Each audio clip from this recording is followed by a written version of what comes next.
Hello, my name is Matthew Zapata, and I'm here with my co-hosts for the very first episode of Stories with Our People. I'm so proud to introduce our special guest, Dr. James Defondo Person. Hello, Doc. Great. How you doing? Welcome, man. This is a real honor for me to be here. You realize that, don't you guys? Like, this is not my first, but I'm very happy to be with young people that would ask me, hopefully, real young people questions, you know? And it's an honor for me to be here because, I mean, and I drove 150 miles to be here, too, so it's better be good. You know what I mean? So people, you know, so it was, for me, it was worth it. When your father asked me, you know, to do this, it was like, wow, I'll be happy to do that. And because even today, I talked to one of my students, my first PhD student that I got from East LA, and he's a professor up at Lansing, Michigan. And I said, I'm probably going to mention you if they ask me a question. And he said, great. So, you know, and I thought about that with him. So I'm really happy to be here. So I'm really glad to meet you guys. Absolutely. Thank you so much for coming on. You know, this is our very first podcast, and we're delighted to have you on and share this space with you. Well, my agent will send you my bill soon, you know. All right, yes. So I wanted to start with your childhood and your upbringing. From what we were told, you grew up in Buffalo. Yeah, I'm from Buffalo, New York. You know, I was born 83 years ago, May 16th, in Buffalo. It was a trying time for me as a kid because I was a little different. And like when I was about 3, I stopped sleeping a lot when I was 3 years old. You know, so I would be up. I was up many hours in the day, so I got to see a lot of stuff that little kids shouldn't see. But that's what happened. But that's what I did, and I saw stuff and I learned things, and you know, and basically I was able to read early, and do math. Math was my punishment by my mom, believe it or not, because she used to tell me, sit there and do your math, and tell you when to get up. So I would sit there and do math. And one day I was probably about 5 or 6, and she said, sit there and don't get up until I tell you and finish that math. So I sat there and I worked. So about 6:30 in the morning, she woke up. And she said, what are you doing? I said, you told me not to get up until I finished my math. And so, boom. So she felt guilty the whole time, but I laid it on her. But what happened was we used to go to Alabama every summer. I mean, school would be out on a Friday. We would head off to Alabama, which was a whole different life for us. Because basically, that's what became my experiences with segregation and stuff. Because we would take a train from Buffalo to Cincinnati, Ohio, and in Cincinnati, we had to switch cars and go to the back of the train, the Jim Crow section.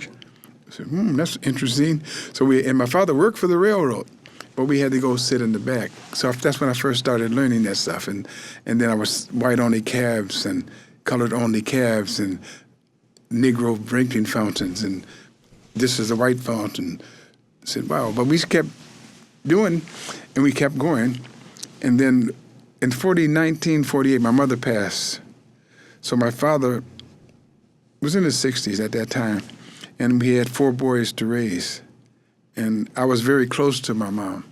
I mean, they still call me the little one, even though I wasn't the youngest, because I was small, I was a sickly little kid. But she took care of me. So it was traumatic for me to lose my mom at that time, you know? And so basically that's kind of started a different change in me. And I started listening to different music, not music per se radio, but I said, what's on the other side of town? You know, hop on a bus at 8 and cross the town and come back and say, different. They have grass over there and we got asphalt over here. You know, so we did all kind of things I would do. So I would still continue going to Alabama every summer and then stay with my grandmother on a farm.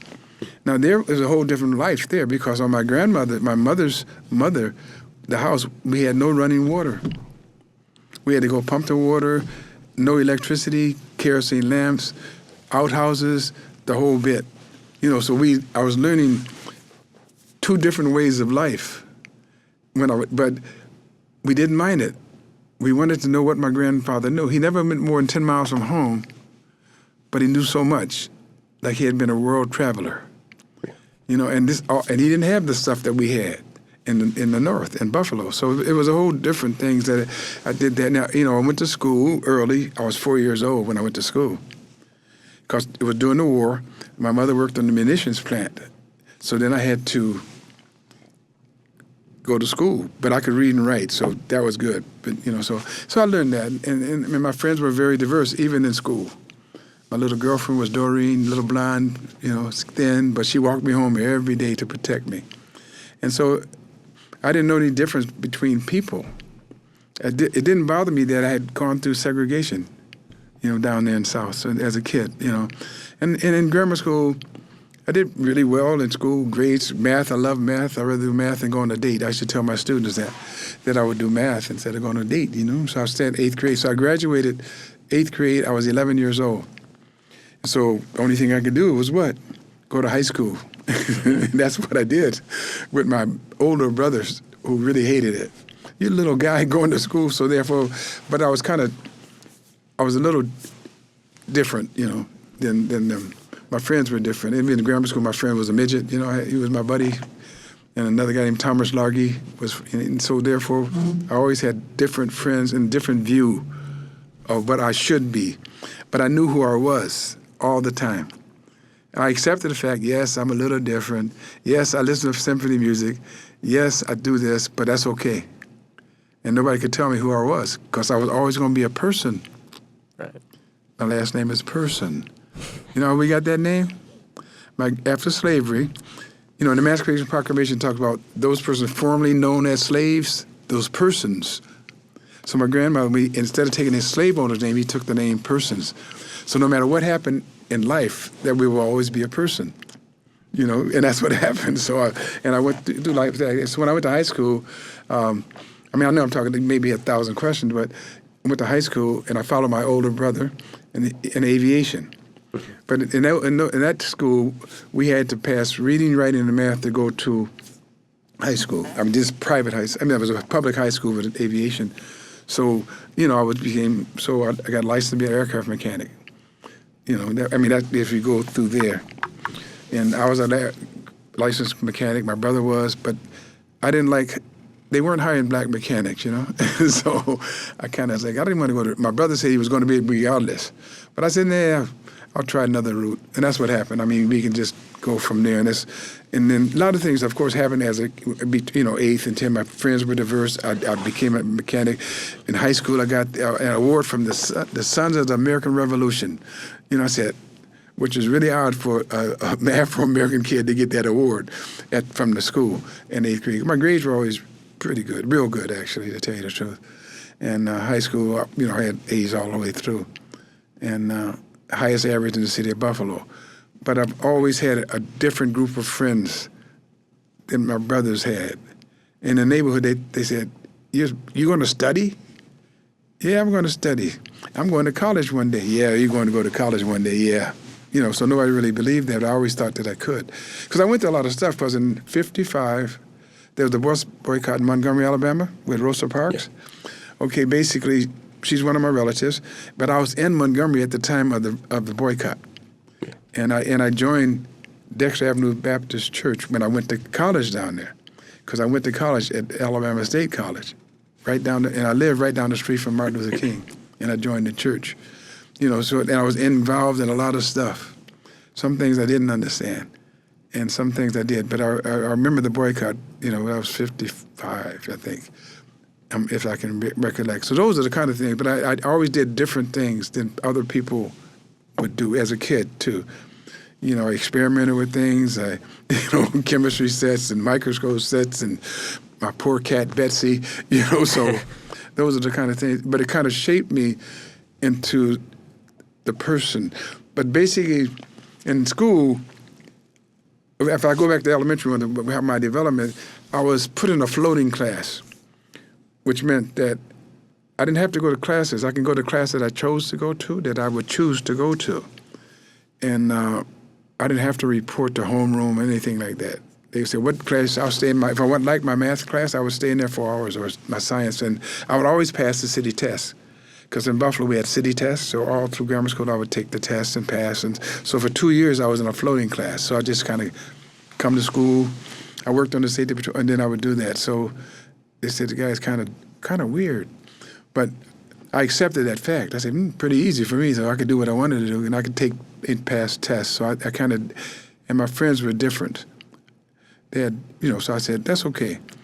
I still know who I'm always going to be a person. You know what I mean? So I can throw back to my grandfather. But you guys, I can go on and stuff, but I need you. You can ask me some specific things that you might that you might have. I'm sure you have something to ask me. Oh yeah. You want to go first, Matthew? Or me?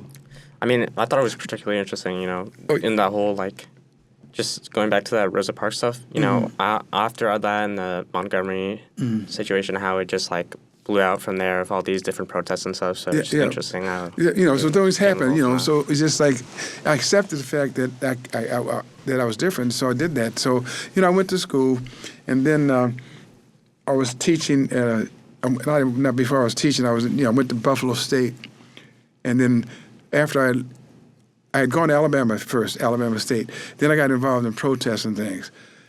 And so basically, I was put on social probation. The rest of the guys from the North were suspended from school. But my aunt was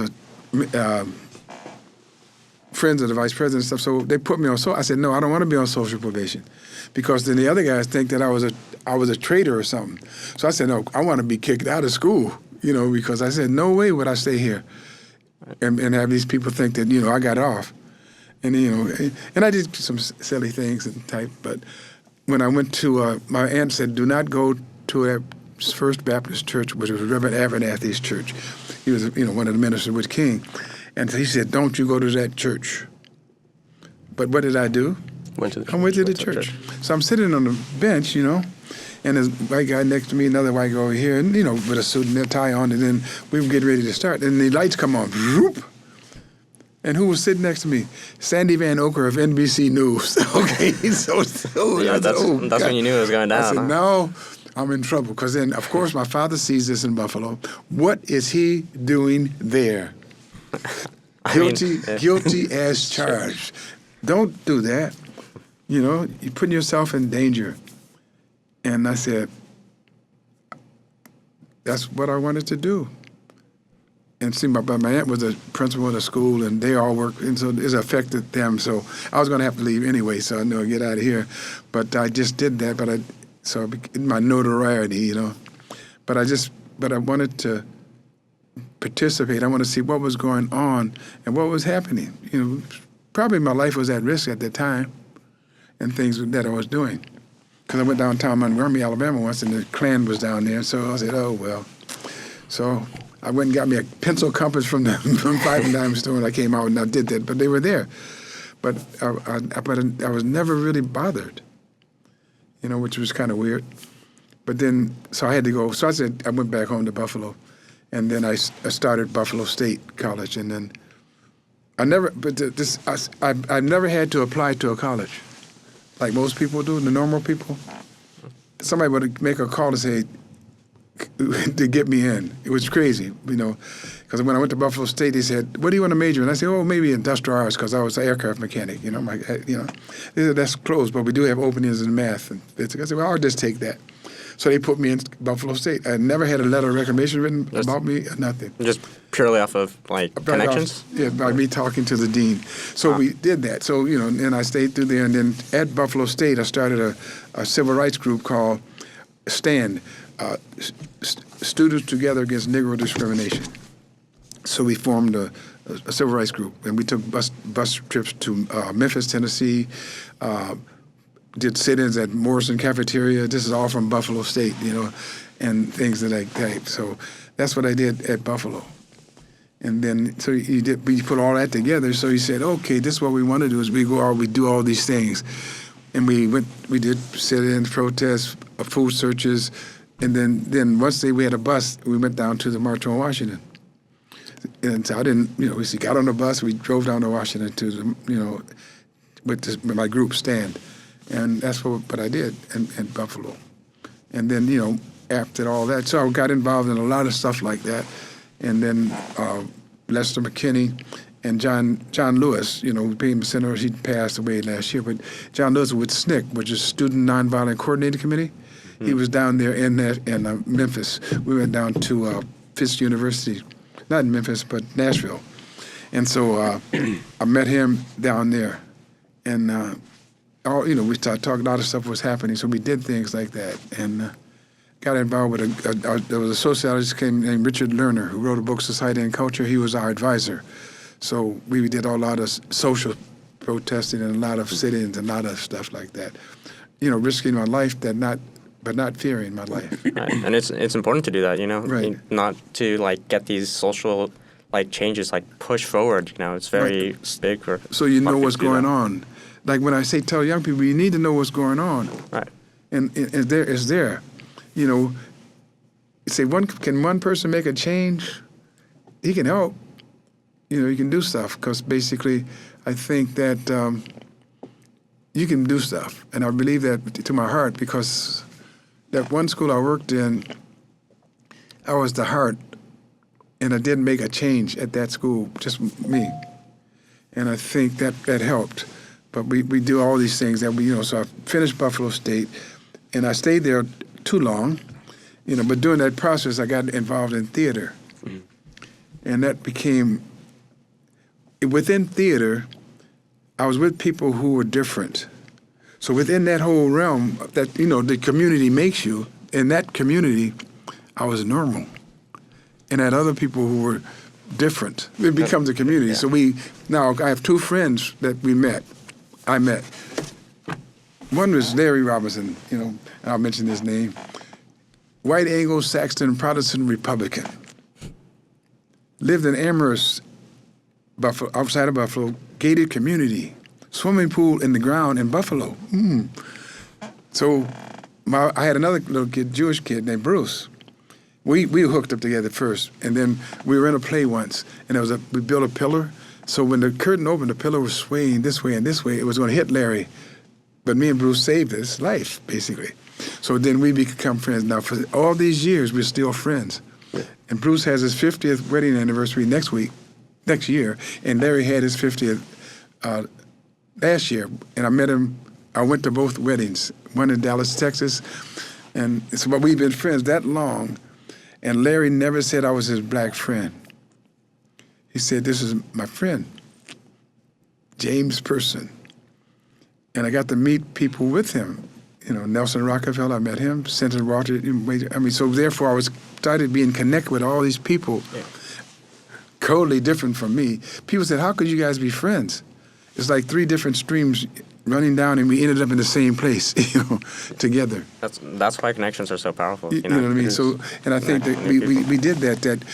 But I accepted Larry. He's a how now brown cow and the whole bit, very proper. Wore Brooks Brothers suits and ties and shirts, and he's my friend. So he taught me how to, set brandy and do that stuff, and Bruce yodeled, and so it was like, we just became. He never tried to talk like me. He said, "Hey man, what's happening?" He always talked proper, whatever that is, And we never wanted to talk like me or be like me. He wanted to be himself. That I had to accept him for where he was, or Bruce for where he was, to accept me where I am. And that's what we did. And I think that's kind of been the focus, of when I started working with kids and stuff. Because, I was a professor.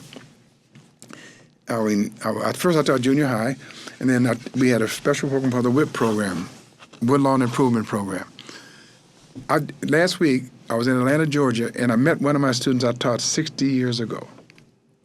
And we sat with her and her husband, and what did she talk about?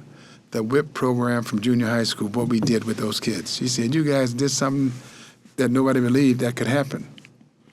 But we did that. And so I used to push them. You had to go to school. You got to do this. And then they said, "Mr. Person, you telling us we should go, but all the other teachers have master's degrees here, and you don't have your master's. Why don't you go back to school?" Well, excuse me, which is what happened. Because then my second grade teacher said, "Person, they having a program out at the University of Buffalo from the University of Pittsburgh, you get your master's degree because they take successful teachers." And so I was one of the 55 they took in. I was number 55, a high-risk, marginal person. I said, "Come on, you guys are kidding. Well, what are you going to do?" I said, "I'll finish in a year, maybe, and I'm not going to be 55 when I finish." He said, "You're pretty arrogant." I said, "Nope. I'm just being truthful." that you made a misdiagnosis of this candidate here, so, and that's what happened. And my kids from that school at Woodlawn, we changed that whole total environment of the school. And I hooked up with a couple other people, and I said, I wanted the kids, not only, I wanted them to have hope, but at the same time be able to think on their own.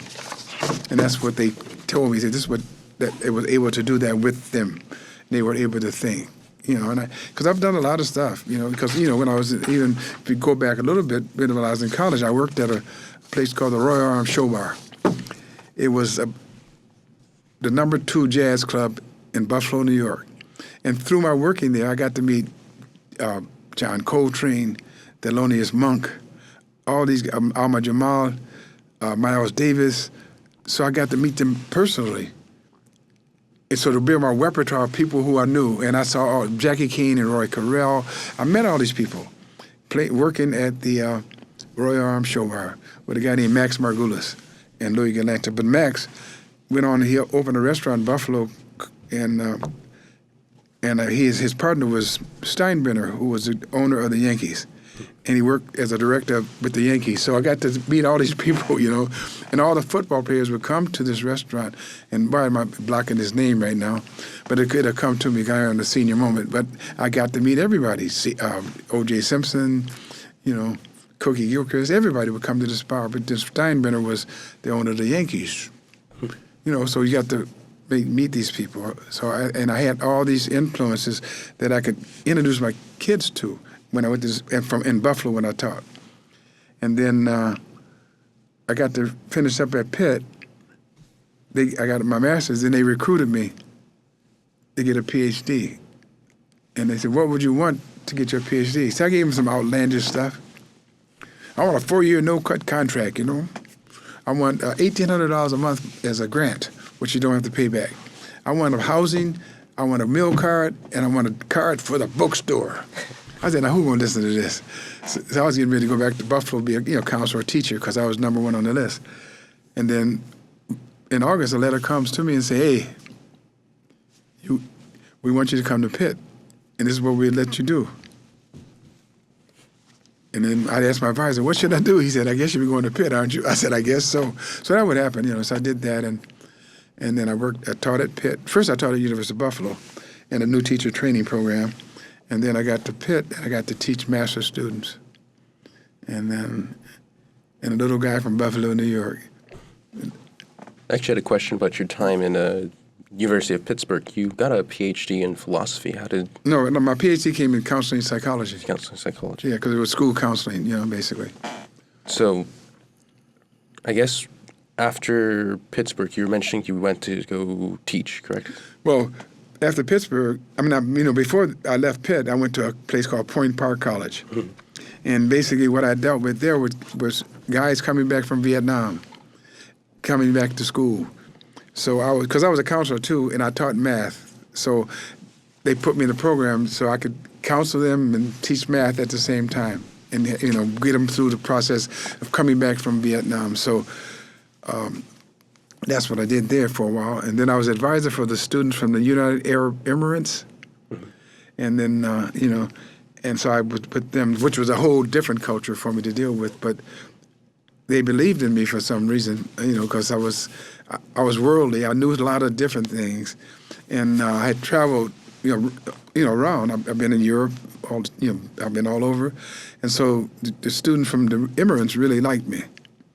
And plus, it paid more than I was making at Point Park College because they had no idea what money was.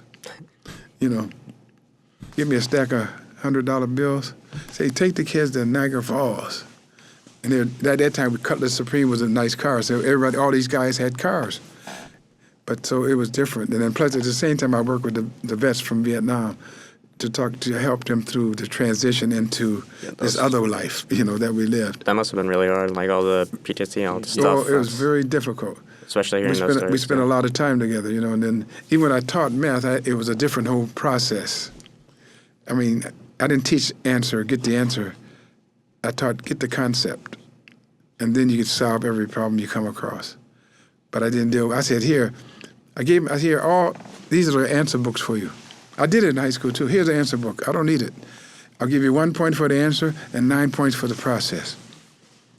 I said, you have to steal my book? Here's the answer. Now, what's the process? What's the concept? I wanted them to think on their own.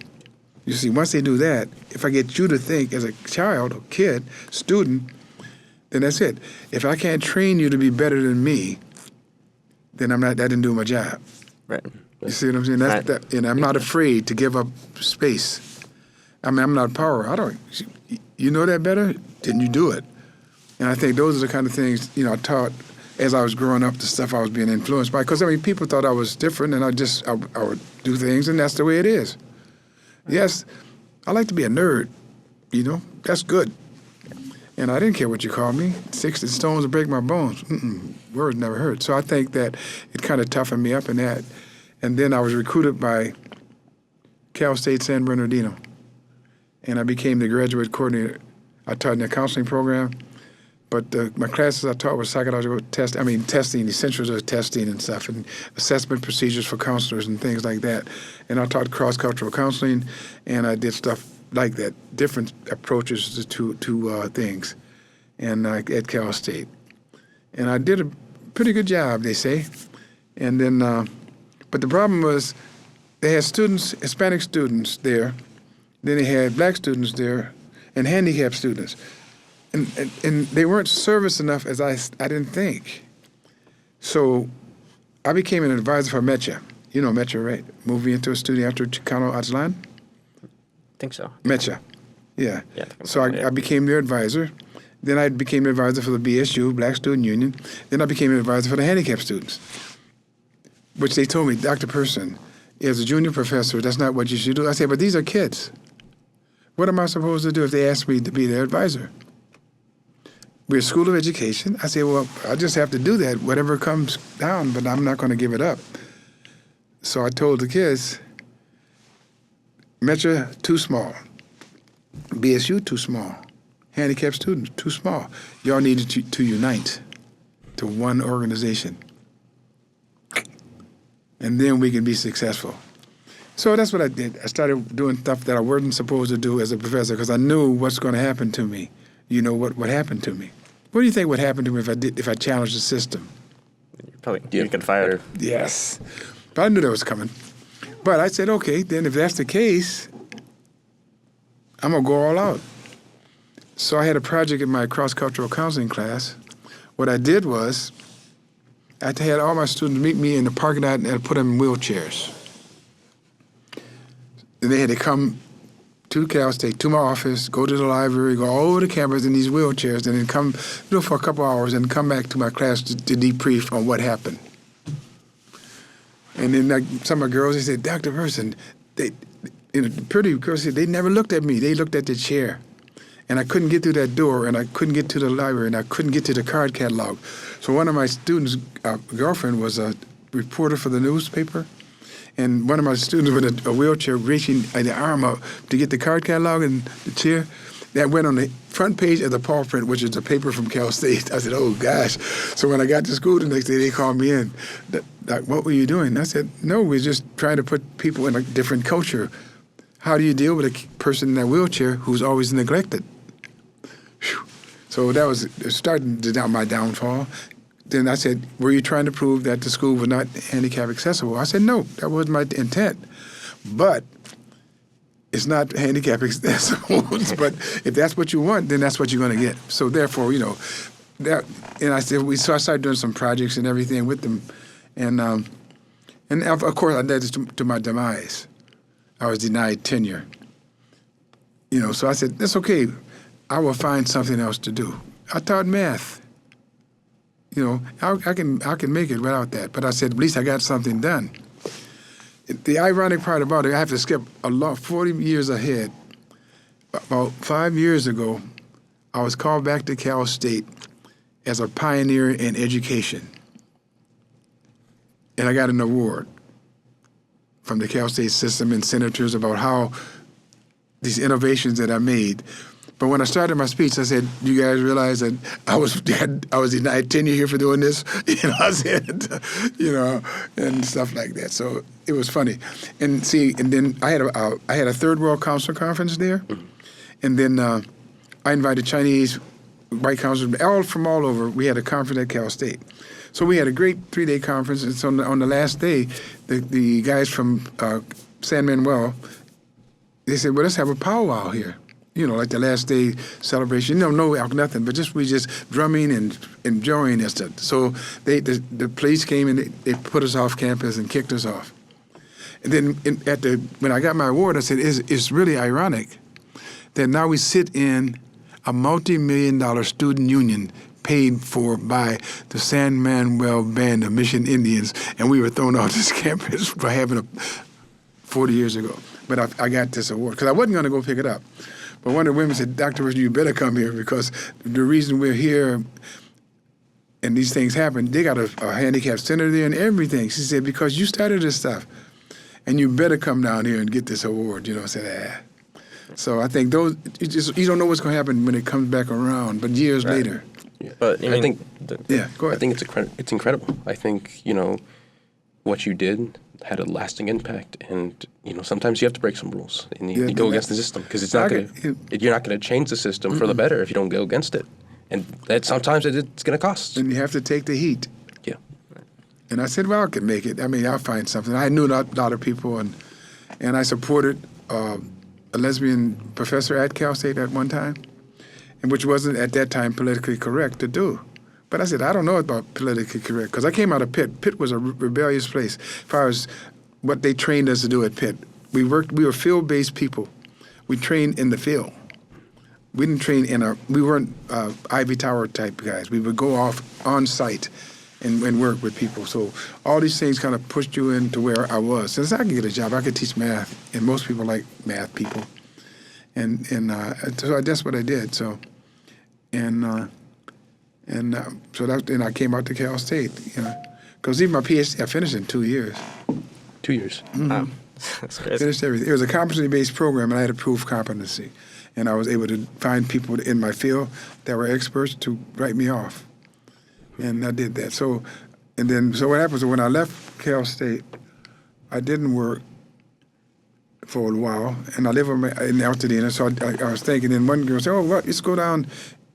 I need a ride down to LA Unified School District to the office. She was applying for a teaching job. So I went down there, and they were giving tests in math for people to teach. She said, why don't you just do something, So I took the test. I was late, and he said, well, Mr. Person, you're late coming in. I said, that's all right, I'll just take my chances. So I finished the test in about 45 minutes, and I left. And you finished? I said, I'm done. Yeah, I finished. So I left. So I went home, and then they called me back, and I scored really high, and it came back down. And she said, you did? I said, what did I miss? She said, see these people out here? They didn't pass. And you were about, did you miss a question? I said, yeah. She said, I said, well, can I see a supervisor? Are you crazy? Yeah, I said, yeah, I'd like to see that. So then that's how it all started with LA. And I got a job at Hollenbeck Middle School in East Los Angeles, which is in, kind of a rough school. They used to call it the Hell and Back. And so I was going to stay a year or so, but I woke up 19 years later, and we did all kind of stuff there. I mean, I had a crew called the Junkman Crew, and we painted off graffiti, so we became famous.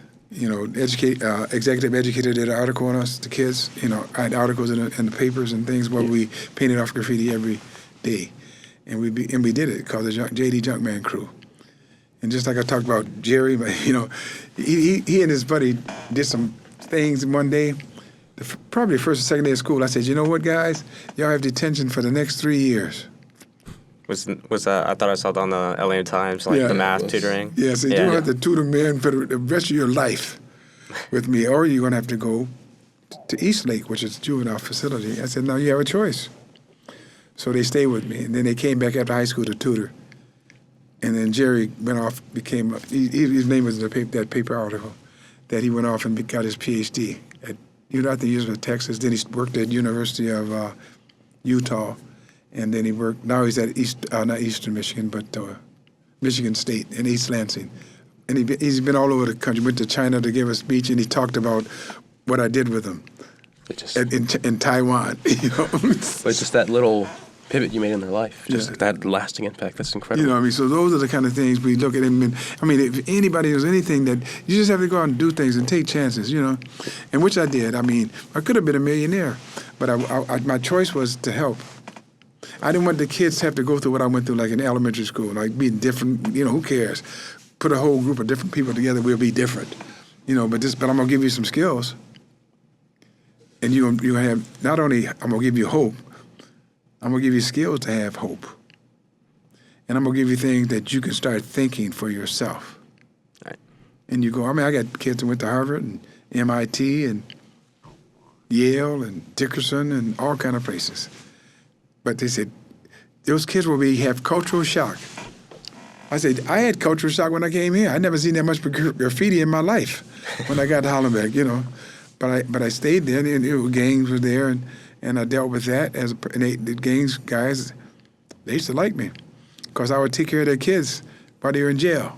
You know, make sure their family had food and did stuff like that. I had all kind of little projects for that. And clothes and tennies and everything, you know. So those are the kind of things we have to deal with. Yeah. So. And I mean, that's what came up a lot in the Times interview as well, is that you being essentially like a second father to some of these children. Yeah, some of the kids, yeah, and they were my kids, you know, because I have one little girl I had in second grade. I mean, I picked her up with her brother. She used to come every day. My mother gave me nopale juice because I have diabetes. She would bring me a juice every morning to drink. And the little girl was there. And so we became friends. And her brother would come to tutoring, so she would come to tutoring every day, all through, from second grade through eighth. She went to high school. And then I went to quinceañeras, I went to baptismal, the whole bit. And she's still with me to this day. Yeah. I mean, she's tracking me right now, like where I am. She knows, you were in Atlanta last week, and she's just does everything for me. From second grade, she's still with me. It's amazing how, sorry, go ahead. It's crazy. I mean, it was like, wow. And she said, here's a card, put your name on it, and if you have an emergency, use it. I said, I don't need no card. She said, take the card. It's not my account, but she takes care of me. Because I went to everything for her, everything, you know. And I think what I want to do, even with anybody, was say, yes, we have hard times. Yeah, my mother died. Yeah, poor little boys, we don't make it. Your father's, I said, no, we're going to still make it, We had problems. I said, I really miss my mom, of course. But the bottom line is that's not the end of the line, people. You telling me just because I act different, a little different, my friends are different, that something is different about me, that's not going to hurt me, that I can still go. Yes, of course, sometimes I get depressed. Of course you do. But then my little niece calls me up, or something. And I see, and Jerry talked to him about 40 minutes this morning and talks about the things we had done. Really quickly, I just wanted to get back into, just the bonds that, that, like, especially when younger children make with, like, older adults, especially when it comes to males, too. Nowadays we don't see, like, a lot of male role models in school systems and stuff, and I wanted to mention how impactful that is that you're able to connect with these people. Because I have, like, I have this really good role model in my life. It's my pediatrician himself. And I shadowed him, actually, for maybe, like, around, like, a month's time, in the span of 2 years. And the amount of connections that he makes with these little kids nowadays, right? They'll probably go on and they'll remember that for the rest of their lives, right. Like especially like how you. See, I'm not afraid to put my guard down. Yeah. Or have my arms open so you can come in, and those are the things you have to deal with, So. I think also your strong sense of self from the very beginning, how you mentioned when you were younger. I think. But you have to, and you have to. And you have to. I think it's really impactful and strong because, especially for me and Matthew, when we were growing up, we went to predominantly white institutions for school. Yeah. So we would be the only Hispanic kids there. Yeah. So we would kind of look around and was like, there's no other student of color, maybe one, maybe one African American, and we look around, only students there. And I think what was really impactful when we first went to Oakwood. I was in 7th grade. I was the only Hispanic student there. There was one other black girl. She was across the classroom, and the teacher got up, introduced herself, and she said, "I'm not going to be here to help you.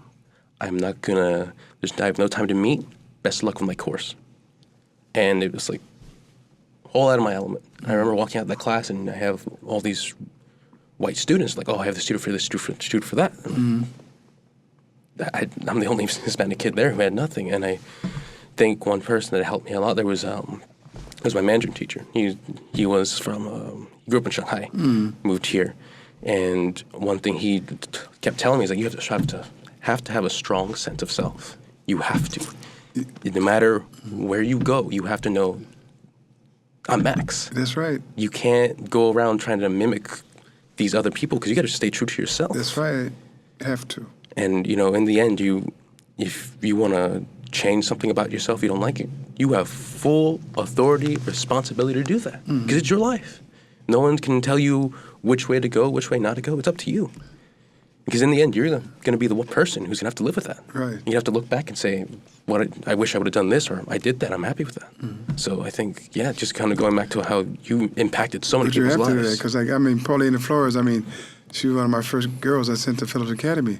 You know how many Hispanics were there at the time? Probably 3 or 4. And they still had Cinco de Mayo, at Phillips Academy outside of Boston. But you have to know who you are. Period. You have to praise the bridges that carried you safely across the water. Yeah. Your family, your mom, your pop. Oh yeah. And you have to know. Look at that mirror. Who am I? I know who I am. You can't tell me who I am. I know who I am. That's something I started realizing as I got older. I know you have to do that because people beat you in the ground. You know what I mean? Yeah. And because basically when I got my PhD at Pitt, I was one of the few blacks that got out at that time. I said, "What are you doing? I'm getting out of here. I'm not staying here." I think that's what you have to focus on yourself too. Is when we talk about people, it's like yes, I could have made a ton of money, but I got more than money. With the impact you had on people. And I said, that was my choice. My brothers made another choice, but mine was this, what I do. And I think those are the kind of things we have to work with, and you guys got to work with. And I think that becomes important to know a person, is know yourself. It's like, I think Socrates, right? They say he mumbled these words. What did he say? The unexamined life is not worth living. I think that's when Socrates was supposedly on trial. Check that. And I think the unexamined life is not worth living. That was Socrates, I think.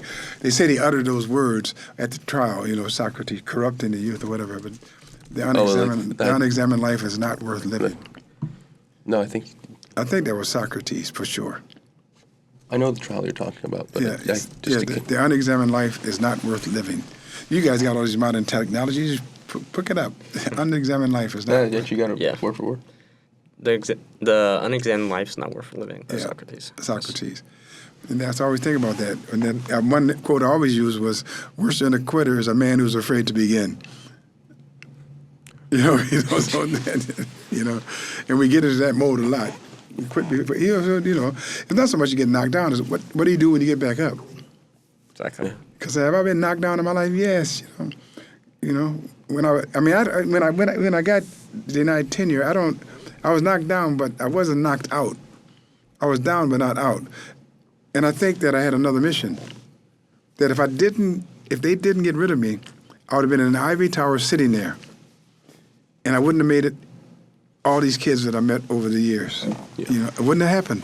I wouldn't have met Marie Shriver, Nice Kennedy. And I wouldn't have done that.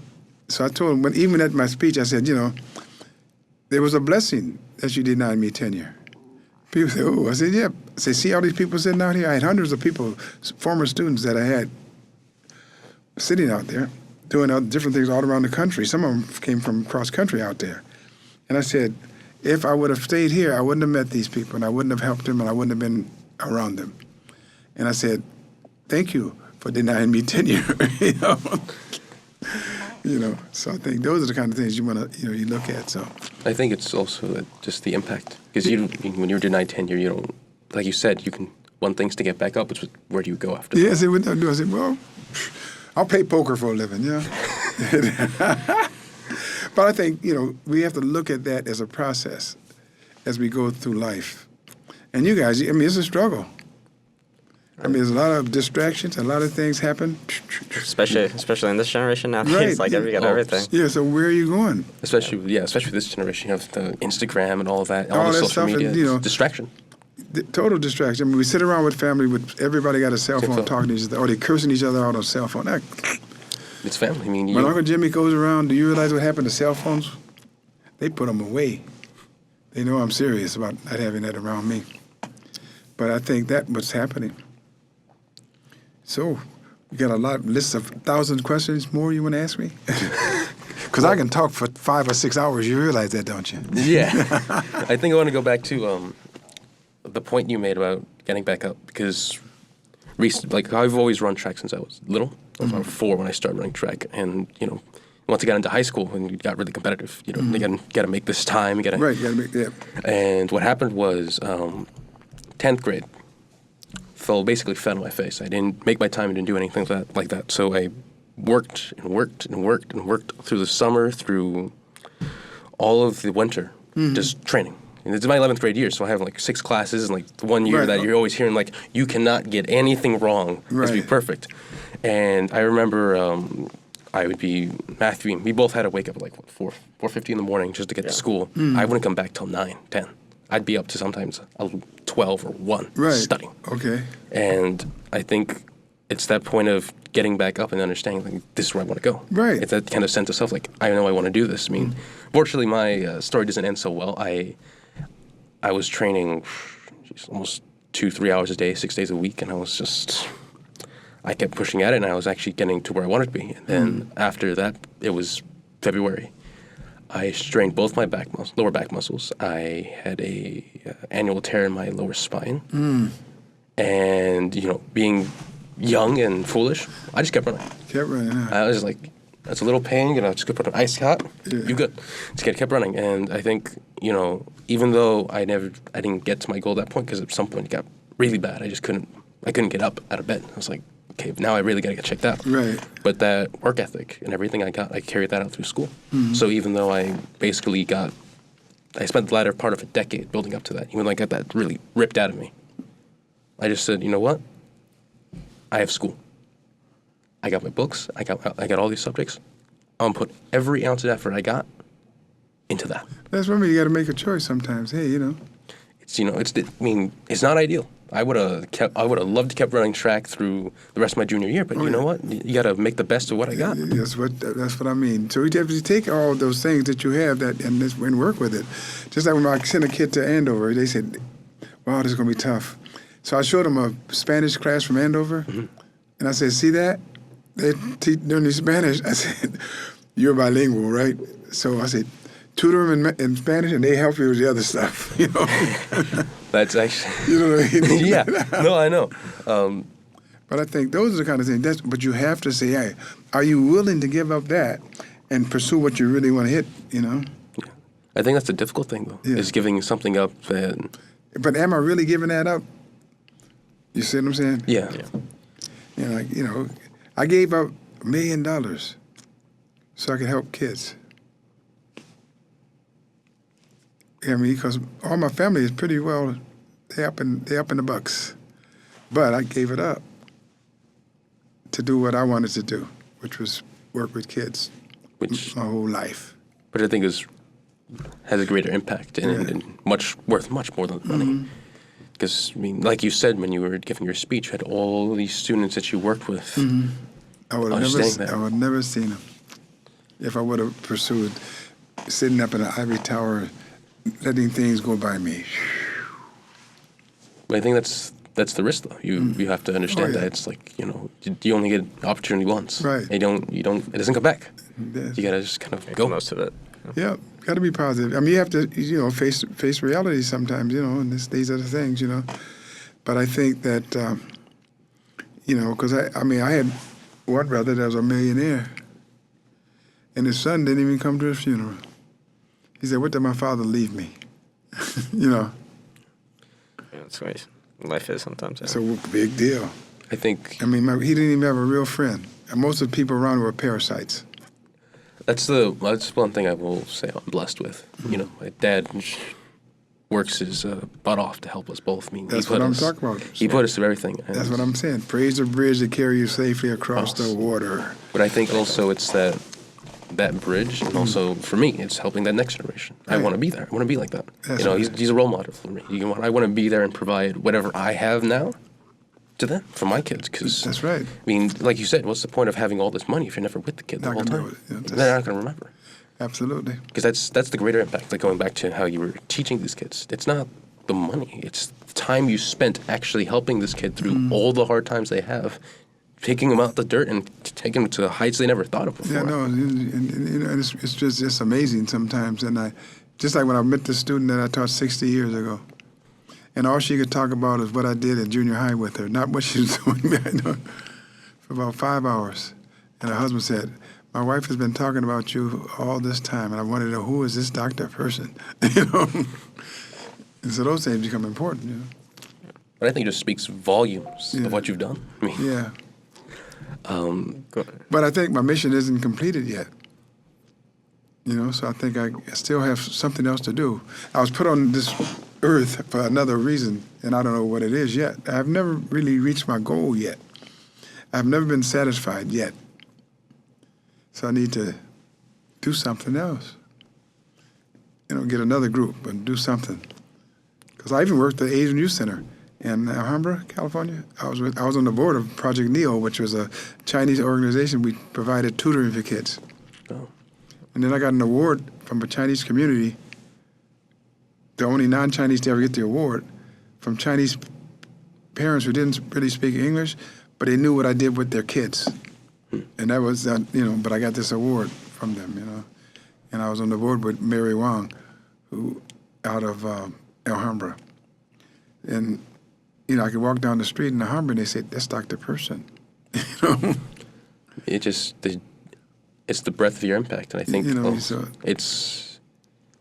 Because even when I think about that, I taught at East LA in the Jaime Escalante math program once, and they gave me, my whole class was mostly Chinese students.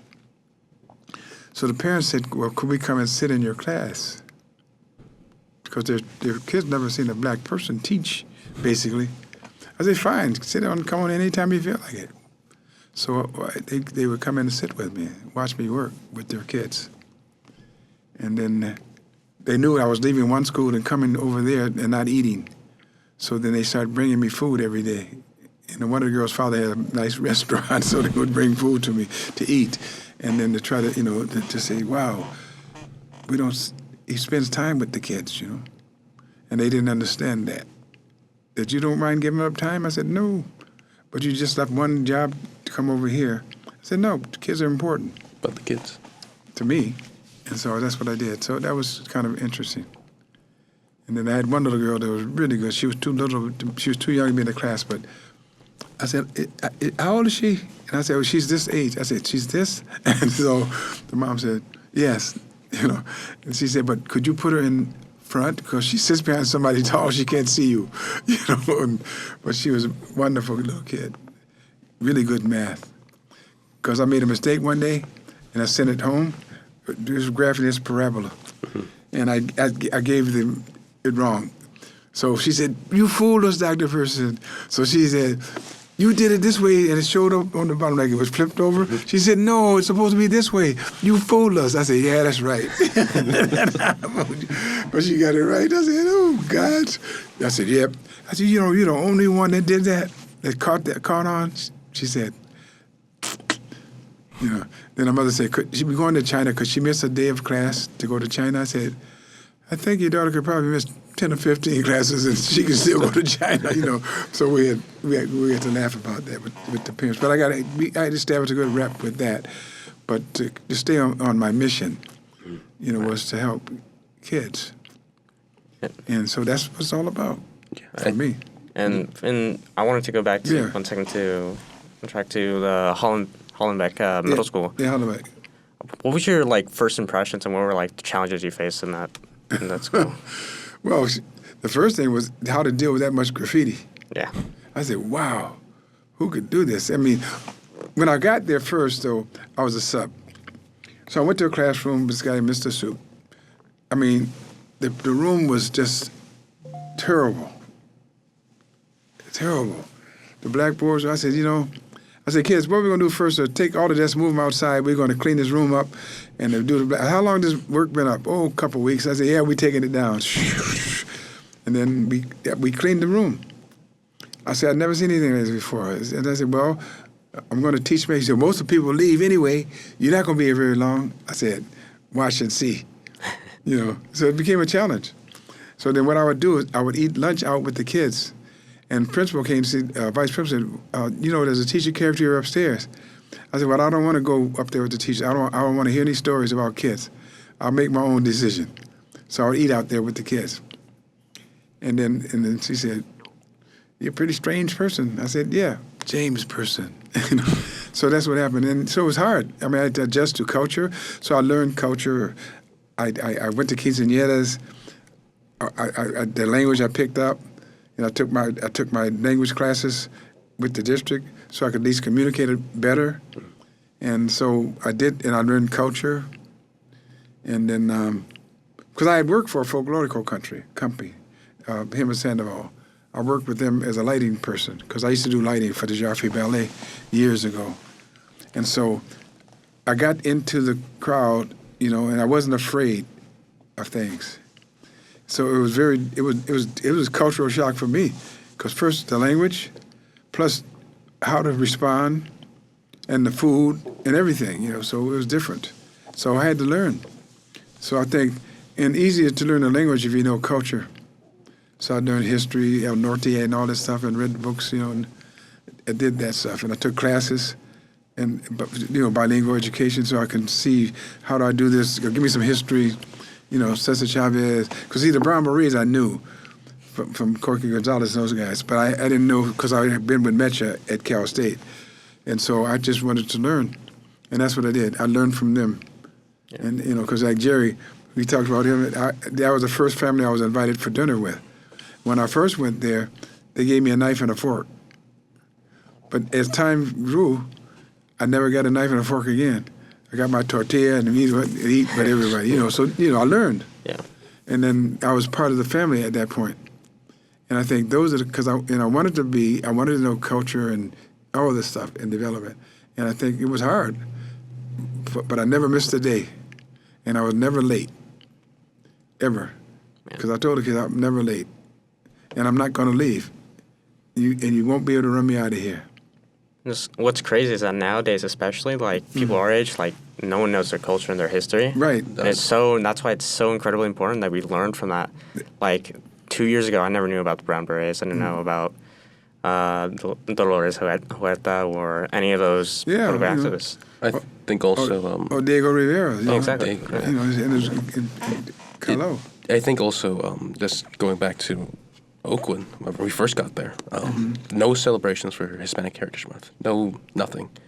There isn't really a large Hispanic community, but we didn't really celebrate anything. We were in the corner. When we go to, we had our first meeting for Somos Unidos. We were all the way, so we have a science and math building, we have humanities, and then we have the language. We were all the way in the corner. It's well, you don't make, we were in the corner, but we didn't see anything. And the impact being my brother made was that we actually pushed to have celebrations for Hispanic Heritage Month. And now I remember 11th grade, you can see all the flags of Latin American countries. You can see, we have banners of important figures in Hispanic history. And it's night and day from 7th to 11th. It's crazy.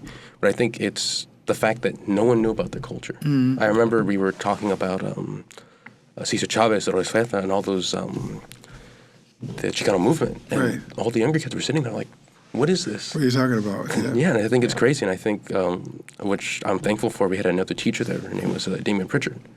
She actually taught Chicano studies at, I forgot what university it was down in Texas. So I pushed and I asked her, can you teach it here? Make it accessible from 9th to 12th. Because they wouldn't let her do middle school. The school decided it was too young. But it was something that would be impactful. And it was 11th grade when she first opened it. And it was, I think, they expected that to be 15 students. There was 25. And it was That's amazing. You have to do that. But you have to know who you are. Yeah. Very important. Culture, history. But you realize that when I was in East L.A., the best Black history celebration I had was at Soto Elementary School, was in East LA. That was the best. It was better than, I was at Locke High School. It was better than the Locke High School celebration of Black History at this little elementary school that Biddy went to. I mean, I said, this is something else. This is, so it depends on who's there, how people accept it as a fact, and what we do to learn. See, because back when I was young, we celebrated everybody's holiday. Everybody. Polish American Day, St. Patrick, all of us in the school were Irish. St. Joseph's Day was Italian. When is it? When is St. Joseph's Day? I can't remember, actually. It's somewhere around St. Joseph's Day was Italian Day, but we had that, and everybody, and we celebrated it. Everybody's holiday, so we didn't care. 19th of March. I thought it was February or March. Yeah, but we did that. But at my school, 75, we had a number school. That's what we celebrated. Everybody's holiday. Then we had Brotherhood Day and whatever. But then we celebrated anybody's day. I learned my little Polish when I was little. Jak się masz? Yeah. So you picked up a little everything about everyone's culture. Yeah. So we had to learn. That just that we had to learn. So we had and because my school was mostly black school, but we had white kids, Polish kids go there, German kids, But that was just part of the thing. They didn't have any fights at my school, not in School 75 back in those days. But so I think you need to know who you are. Culture, history. Yeah, we got history, we got culture, more than what you read in books. Because books only say, have you sleeping under a cactus, like the Frito Bandito, you know what I mean? Yeah. I mean, and, books nowadays, too, are getting, suppressed even more, history from, Right. Oh, yeah. It's like the Republicans are pushing back. They're doing these new things, restricting education. Of course they are. And it's very important that we know how we got here. Right. How, the story of Americas, especially. Because I was talking to Jerry. I said, Jerry, Mexico was all the way up to San Francisco. I mean, that was a true boundary. Oh yeah. Because why there's missions all the way up? Yeah. The one thing that's prevalent in Chicano cities is that the border moved over us. Yeah. We didn't cross that border. We were always there. They pushed it back down. Yeah. And that's history. It was too far from Mexico City, from the capital. That's why they couldn't control it. Yeah. No. So I mean, we talked about that with Jerry today, on the phone. But I think those things, become important. Yeah. And Hollenbeck was, the WHIP program taught me how to teach better with the kids I worked in Buffalo, and then Hollenbeck made me a better teacher, a much better teacher than I was. I think I'm better. If I evaluated myself, I was better. It made me better, because I had to say, how can I get through this granite, Yeah. How do I just give up like these other guys and leave, or do I fight? And it was a fight sometimes.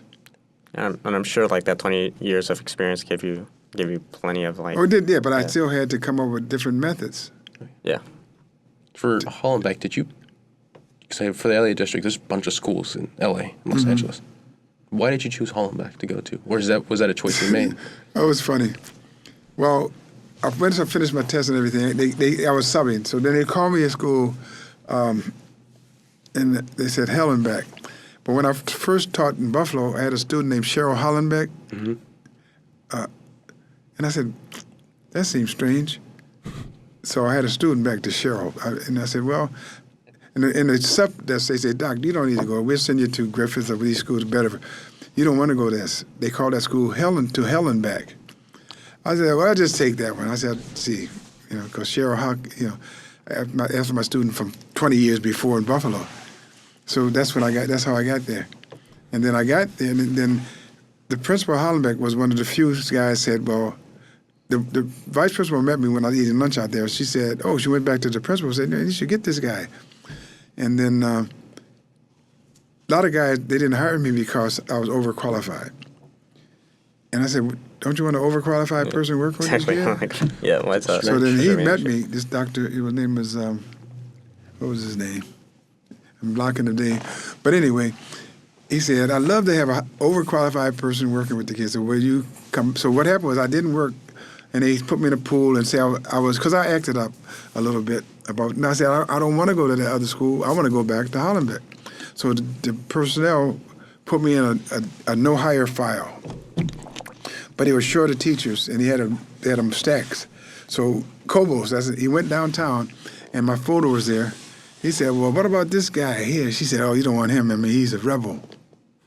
And he said, well, I don't know. I'll just take him. But he had met me before. So he took me to Hollenbeck, and that way I started. That's why I got to Hollenbeck. And then I kind of fell in love with the place and went to my quinceañeras, and once I went to 3 in 1 day. 3 in 1 day? Mm-hmm. And so I got started, invited to these things and to learn what it was all about. And that's what, then the parents started taking care of me, and I got invited to Jerry's house to eat, and, and Biddy's mom would bring me Nopali juice every day for my diabetes. And the kids would check on me, and boom. And I said, well, maybe I'll stay a little longer. So 19 years later. But then I left there and I went to Locke High School in South Central. And I was going to stay there a year. And 9 years later. What was Locke High School? What was the environment for you? How different was it from Hollenbeck? It was horrible. My worst day at Hollenbeck was my best day at Locke. I mean, it was all kind of stuff happening at Locke High School. But I ran across some kids that wanted to hang. And I became an advisor for Mecha at Locke High School, one of the advisors for them. And then I got a group called EHA's Incorporated, because at Roosevelt it was called Girls Incorporated or something, but I named it EHA's Incorporated. Mm-hmm. So I had a group of Hispanic girls and black girls that joined me, and so I got a what do you call it? A little place I could be. So it just expanded. We went to Washington, D.C., we went to Philly and Washington with a group of kids from Mecha. He said, you gonna take those kids? How many chaperones? We have 3. You gonna take that many kids with you? From Locke High School? I said, yeah. Stayed in the first class. We stayed at a hotel that Reagan was attempted assassination at that time. We stayed at his hotel. Secret Service was there when we got there, because they were having a Republican thing there. I said, boy, how do you guys know we were coming from Locke High School? And the Secret Service had to laugh, So we went there, and we went to Philly, and all the arrangements were arranged by one of the kids from Locke. And so that's what we did. But it was, sometimes we had riots and all kind of stuff. And bad press, too. Because once I was there, and they had kind of a student protest or thing happening, and then it shut the school down and ran, and boom, boom. They had ambulances and everything there. But nobody got injured but one kid who come running up where I was, ripped his shirt off, got caught on the fence, and he was bleeding, bled all over me. But he didn't do anything. He was just trying to get away. And the cops blew that out of proportion, say this stuff happened. But how could you have a big incident and nobody got hurt? I said, the press was bad on us. And press always blows stuff out of proportion. I said, man. Yeah. But Tyrese went to Locke High School. You know Tyrese Gibson? He's the black guy in the car series, Fury, with Diesel. Fast and Furious? Fast and Furious. He's the black guy. That's Tyrese. Oh. No, he's a rapper. And he came out of Hollenbeck. He did a Coke commercial from Locke High School. And that's when he did his first commercial on a Coca-Cola. And, we rapped, and another rapper named Name, you ever heard of him? No. Our Name was out of that. They used to come once a year at Locke to do fundraisers. But yeah, Tyrese Gibson. And then, so he was there. So, it was just a lot of stuff. I mean, 2 baseball Hall of Famers came out of Locke. Newsom, and what was the other guy's name? But he was 1 or 2 there in the Hall of Fame, baseball. And you know him? Like personally? No, I didn't know him, but I knew they had gone to Locke. And the guy that wrote Disco Duck was a music teacher at Locke, Reggie. And he passed away, I think, last year. So, it had a history. And then there was a TV program called, they're not Different Strokes, but the guy Rip was on it. But the band for Locke was on TV all the time as a marching band on TV. And so a lot of history was at Locke that never made it, but just bad school. And I said it wasn't. I mean, it's bad because the gangs were worse there in that area. I mean, I could walk around in East LA, but I couldn't walk around in Locke that much. And during your time of teaching, did you ever keep people out of gangs and stuff like? Oh yeah, yep. Yeah, I did. Gave me another way. Some people I had to send out to go live in Texas, man. Get out of here. Yeah. And so a lot of them, I mean, I was driving one day, walking in East LA one day, and this car pulls up. Ooh, that's who that? What is this? Don't you know? Hey, Dr. Person, remember you kept me out of here? I said, yo, hey, how you doing? I'm glad I saw you. But yeah, I did. We talked about that, and they respected me though, so which is a lot different because they knew I wasn't afraid. And they knew I was helping their families and the kids, and I was trying to do my best for them.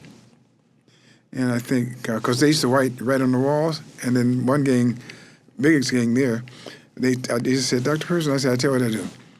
If you write on the wall, I'm going to paint you out. I did it. The kids not doing it because I'm with them, but so don't try to, do something to them. But I'll tell you what I'll do. There's a telephone pole at the end of the street. I can let you put it up there, and I won't touch it. You can leave it there, but if it hits the wall, I'm taking it off. So they never rolled on the wall. And I said, I just want your kids and your cousins to come to a place that we can come and try to learn and get around this because there's life after graffiti. It's like there's a bigger world outside of this. And education was the gateway. Yeah, so we got to do this, and just like you see, I was crazy to try to send kids to Phillips Academy. It's going to be a shock for them. I said, well, if they can get by helicopters flying over their heads at night, they can go to a little peaceful town called Andover, Massachusetts. Yes, at first it was hard because of total different, but they were on their own. I mean, there was nobody there to tell them to do their homework. Yeah, and we need more teachers like that, especially in lower end public schools and stuff. Right. Nowadays, for example, I know someone I forgot his name, but he writes, and he actually has a shop in Sylmar, a bookstore in Sylmar. Mm-hmm. But what happened to him is that he lived his early life in a gang, but he through education he actually became a writer and went on to do incredible stuff. Wrote multiple books in English and Spanish. Chicano writer. He was a Chicano writer. One thing he remembers prevalently, which kind of ties back to Matthew's point, was that second grade he was slapped by his teacher for speaking Spanish. And it stuck with him. He's I think he's a little over 60 years old. It stuck with him ever since. I think that's the impact teachers have on people's lives. Oh, yes. And I think that's what more students need. They need a teacher who's invested in them. Right. And that's something that a lot of people don't have. And it's a teacher that's there to teach. They're here because school is somewhere you're supposed to learn. You're not supposed to be worried about what's happening outside. You're there to learn. Right. And education is a gateway to a lot of places. A lot of places, or whatever. Because, I can remember every teacher I had in elementary school. Every single one. And what they did with me. Or what they didn't do with me, but I remember everybody by name. And so it's very important that I was at a neighborhood school, though, so the teachers all knew the neighborhood. They knew everybody in the neighborhood, So it was different, and I wanted to make sure that when I did teach, that because I could have been an aircraft mechanic, and I would have done that. I would have been in avionics, and I would have made money, and I could fly free for the rest of my life. Why did I give that up? But I think that those are the kind of things. So you don't know the impact you have on anybody, the effect you have on them. And I think those are you guys, you guys are growing up, and you try to do something different, and you bring this crazy guy in to talk, about it, No, I think. But that's okay. I think it's really, it's something more people need to hear. Yeah. That it's not only that it's okay to be yourself, but you have to be yourself. Right. Who? And so, who are you going to be if you don't? Right. If you're not yourself, you can't. You can't mimic someone else's life. You got to live your own. And I think it's something that I wish more people would do, but it's also something that I wish people would realize sooner. Mm-hmm. So then that's what you guys going to have to do. When you get into doing this stuff, you bring somebody in, you got to get on point. Yeah. What exactly do I want to hear from you? You know, what do you really want to hear from James Person? If I ask you that question, okay, what do you really want to hear? Your story. I want to know. What do you really want to know? How you impacted so many people's lives. What made you change your way from being a mechanic and compared to your family where you can make a lot of money to being someone who impacted countless people? You know, I don't know. That's the secret. I don't know why I did it. If I thought about it, I might not have done it. You know? Because, I mean, but it's really strange. You say, what really, I mean, I know some of the way I wanted to be treated, the kids be treated differently than I was in school, where some of the teachers, you know, but even those who didn't do me, I still learned from them, you know. My high school counselor didn't know I graduated first in my class. High school counselor? He didn't even know it until the people from Yale came and said, we're looking for James Person, one of your students. Because I was in the newspaper with my average and stuff. My counselor didn't even deal with it. I said, boy, if I ever do that, I don't want to do that, put a person through that, you know. And I remember that kind of stuff. Or just like tuning into where they're coming from. Mm-hmm. And I learned to do that really well. And how to back off and give a person a way out. Because if I back you into a corner, what are you going to do? You mean there's only one way out of that point? You put a rat in the corner, what's that rat going to do? He's going to go right straight for your jugular. You know, so you have to give somebody I gave him a box, though. You're free within this box. But when you cross that line, there's trouble. There's trouble. There are consequences to your behavior. But I'm going to let you be free. Free to think, free to move. But if we cross that outside of that box, you'll have to pay the price. Because I never got a paddle that I didn't deserve. You know? I mean, I deserved it. And it didn't affect me psychologically either. You know, oof, I deserved it. I said, yes, I deserve that, you know? And that's what's happening. And so at the same time, when you guys, as you develop this as your process, then I want you to get better at that. I want you to get pointed. And say, this is where I am. This is where I am, too. Because, I mean, people can tell you a lot of stuff.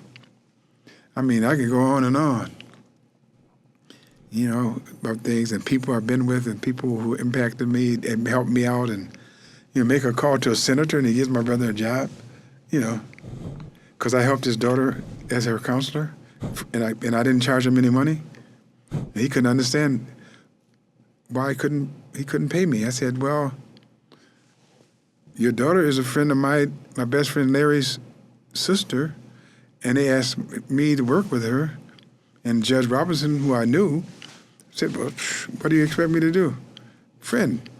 He said, kind of strange. I said, no. I was helping somebody. And she responded to my treatment. See, that's a hot lot different, though. They responded. See, because some people don't respond. Sigmund Freud could come in and couldn't work with them, you know. But I think we do that. And you know, because my goal for you is to say, okay, you know that person, and then the person, when he leaves, should know who you are. You understand? Yeah. It's a two-way street. Yeah, no, I understand. I think, you know? Especially with just Oakwood, I wasn't really accepted at first, especially in 7th, but in just 10th,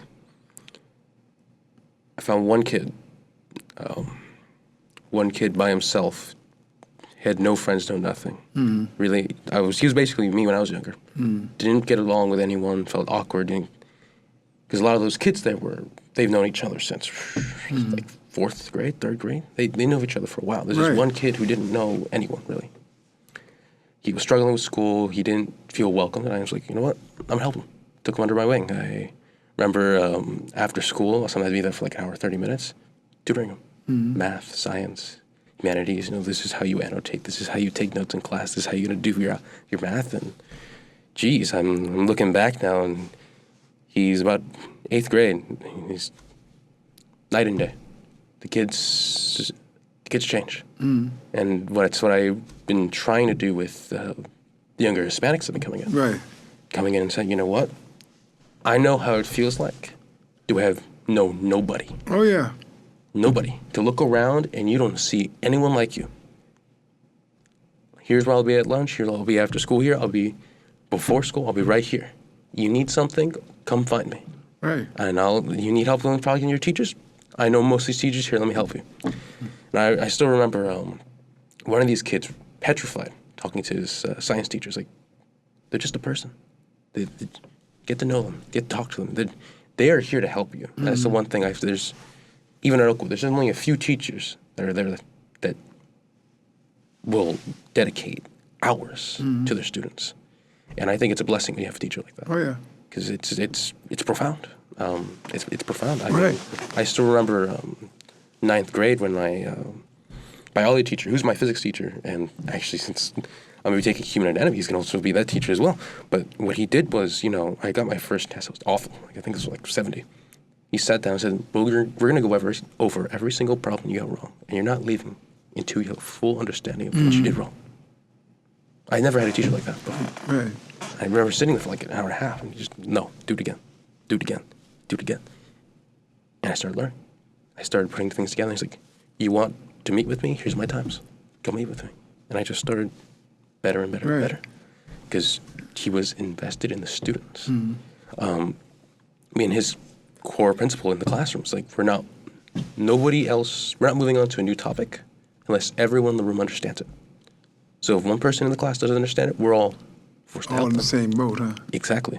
And I think that kind of built that camaraderie, Right. which we took outside the classroom. So because there were other sections of biology, so we decided, you know what, we're going to set a little tutoring spot. We're going to help tutor. So that's what we started doing. We started tutoring other students in biology. We helped a few of the 7th and 8th graders with mathematics and some general science. Yeah. And we just started that. And it was nice because it gave the students an opportunity to connect with Right. us and, understand that they're not alone in this. That's something I never had. It's crazy to think how much teacher can impact you. I still remember my 7th grade teacher. Really? No, figure it out. Go get a tutor. I'm not around, and then it's crazy. Yeah, but see, that gets to know who you are, and that has to build your character too. Oh yeah.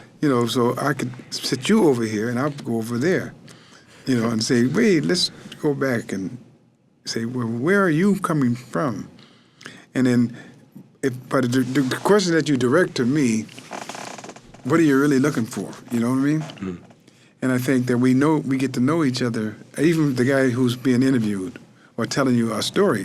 Now, oral history, shit, we can go through this. We can add all kind of stuff.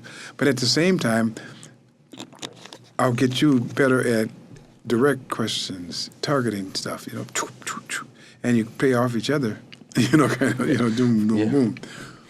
Because all these things that happen develop who you are.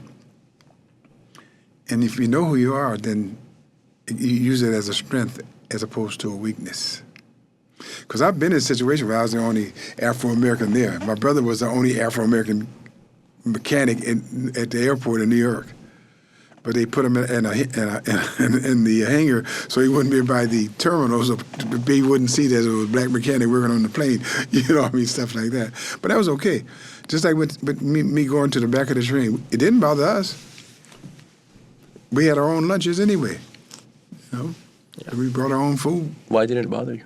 Because I was with my brothers. We got this whole backside to ourselves, and we brought our own lunches. So we look forward to that chicken in the suitcase and our bread squished down and it expands. And I said, hey, what kind of food we got? We got back in the back, And then around Nashville, Tennessee, a guy would come on with coffee and milk and stuff. But who cares, man? So we knew the drill. Said, okay, that's where you want us to go. Go back. And that's what we did. And my uncle was a cook on the train in the dining car, So, and all we could do was laugh at it. I mean, that didn't bother me. But I don't buy food through windows. Yeah. Why? Like, because that's what we had to do. We had to go to the side door and go to a side window to get food. I don't go to no drive-through. No, I don't. I go inside. Well, I don't go at all. Not through some window. But, my grandfather was pretty strong, too, I mean, my father's father could read and write in 1900. I mean, all his kids could read and write. My father was born in 1885. And so, I mean, he had a good slave owner that taught him how to read and write, which was illegal at the time, but my grandfather was a minister. So he taught his kids could read and write, which was a big thing in 1900, coming out of slavery, It's being educated. That opens everything. So he said you could read and you could write. My father never finished school, but my father could read and write. And he was a Pullman porter. He went to one of the first black labor unions, which was the Brotherhood of Sleeping Car Porters. That was my father was in that. But he could read, write, tell you anything about baseball you wanted to know. And he traveled the country, so he knew everything. He knew all the states in the union because he traveled it on the train. He knew all that stuff. Sit down with my father, hey, what's this? What's the capital of Montana? What's the capital of New Hampshire? My father been there. He didn't go to school, but he could read and write. And timetables, train timetables, you don't ever seen those before. They have all kind of times all over the country. He could read that stuff. But I want to talk to you about Defondo's doodles. Defondo's doodles? Okay. This is a story behind that. Well, Defondo's doodles, I do these little pictures. And I didn't, maybe I have maybe one in my phone, but I'll just, as I talk, Defondo's doodles was just a fun thing to do. I mean, I was at the table once and I did doodles. I do little doodles. And what happened was a guy said, hey, could you do that for me? I said, I don't do this for a living. So he wanted me to do it in purple. I said, well, I usually do them in black and white. He said, well, I want two pictures, and if you do it, I'll pay you this money. I said, well, so I did it, framed it for him, and he kind of liked it. And he paid me. Then another guy saw me doing these doodles and said, my family is moving to a house that was burned out of Northern California. Could you do this doodles with the name? I used to put the name inside of it so you couldn't see it. It was blended into the doodle. And so I used to do it, and I started making money doing it, And I did an art show once, and I used to sell these things, and people liked them. So that's what I did. Where'd you do the art show? I had one in Pittsburgh. And then I had one out in the desert, and then but that's what I did, and I had them, and that's how it all started. These found those doodles, but I haven't done much anyway because I had a distal radius fracture, so I kind of got away from it, and it changed my style. And what happened was people wanted me to put something in it, and I didn't want to do that anymore because basically when I do it, it's free. I don't know why I put a circle in. I didn't know why I did certain things. But they always wanted me to commission me to do it, but they wanted me to put something in it. Like put a house in or put a flower or put something. I said, I couldn't do it, so I stopped doing it. Then I broke my hand and stuff. Well, I think art is just freedom of expression. Because I used to say, it's not what I see in this doodle, it's what you see in it. You see what I mean? It's not what I see, it's what you see. Right. But it's the artwork itself that you draw freely that allows that. Mine was free. And I said, I do not know why I made circles here. I do not know why I connected this line. I don't know why I stopped here. Sometimes I would just do one line and do stuff and never, And so, but I had some really good stuff, some really super stuff. I don't know if I can find any, but that's Defondo's doodles. Yeah. And then I had one company, they did it, they put some on laptops. There's a guy that I sold one of my books to a Japanese company, and they use it, and I was in the airport, and a woman had one of my doodles on her bag. I said, I did that, and I showed her my book. She said, that really is you. So I had to sign her a laptop, because somebody had taken, it wasn't in for profit. It was just, they wanted to give me stuff. So that's what Defondo's doodles all about. And really quick, since we're almost out of time, I wanted to ask you this last question of how would you like to be remembered? By schools, community, and all the people who you've met. I would like to remember. Here's a man never thinking to sleep, but now he lies at rest in the deep. That's it. You know, that's about it. I mean, because I'm not going to be a funeral ever. Yeah. If you want to talk to me before I hit the road. Because when I'm gone, and I can say, rest in peace. All the information is lost. You know, that's it. And hopefully that the stuff that I put out there, but all these people, they will remember some of that together, you know. Like when I talk to Jerry, I mean, he goes and talks about me in Taiwan about things that have happened. And he's in Ed Foundations. But he talks about what I done. How could you deal with kids like him? He spreads this all over the country. Dublin, he was in Egypt, he was in, and so therefore, I think that's my memory, you know. The impact he left on others. On them. That's it. He was like, he just never thinking to sleep. He lies at rest in the deep. And that's it. Because I made it. I mean, I don't want you coming to my funeral and say, oh, wish I would have talked to Dr. Person before he kicked off. Oh, he looks so great in that casket. Yeah, I do. No, I don't. Yeah, you know, I mean, you talk to me now. Because, and after that, I mean, I think that's how I'd like to be remembered, by those people who do remember me. And what I've done, that was spread by the people I teach. And I think that spreads Dr. Person. Not Dr. Person thinking, oh, well, I'm going to write this down. Nope. It's written in the heart and soul of people, a lot of people, thousands of people. You know, just like when I talked to that girl the other day, 50 years ago, 60 years ago, she can remember specifically what I'd done in the classroom. I mean, specifically. Phew, powerful. Yeah. You know, that's what I mean, I hope that somebody does remember. And I think they might. I mean, Jesus. You know? Yeah. And I just want you guys, you know, keep doing what you're doing and thinking. And don't be afraid to ask questions. Target them. You know, and I think that's okay. And you'll be fine. And the other stuff that happened, you know, yesterday, history. Tomorrow, mystery. Sorry. You have today. That's right. Yeah. You know, because a lot of crap happened to all of us, you know. But only can make you stronger if you let it.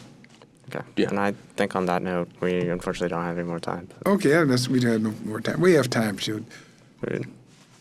No? We'll wrap it up. Okay. Okay. Well, thank you very much for this episode today. And thank you again, Doc, for joining us here on this very first podcast. Yeah, but what's going to happen is my agent will send you a bill